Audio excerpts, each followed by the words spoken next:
Ma'am এগুলোর দাম কত? 180 টাকা 220 টাকা।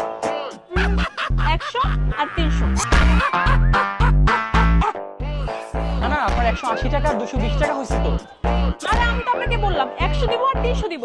আরে আপনি কি কথা বোঝেন না? 180 টাকা আর 220 টাকা হয়েছে। আরে একটু স্যাক্রিফাইস করেন না, কি সমস্যা? স্যাক্রিফাইস কি করা যায় না? না না, আমি কোনো স্যাক্রিফাইস চেঞ্জ করতে পারবো না। ভাইয়া আমি কিন্তু এখন লোকজন ডাক দিব। আপনি কাকে ডাকবেন? ডাকেন। ভাইয়া একটু আসেন না, এই লোকটা অনেক দুষ্টু।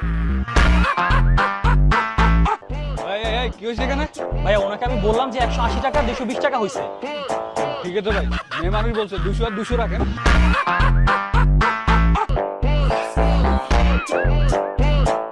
আচ্ছা ভাইয়া, একটা কাজ করলেই তো হয়। আপনি মিল্কশেকটা 150 রাখেন আর চাউমিনটা 250 টাকা রাখেন, তাহলেই তো হয়ে যায়। ভাই একটা কাম করেন তো, মাগনা দিয়ে দেন খাবারগুলা। আমি এটা বন্ধ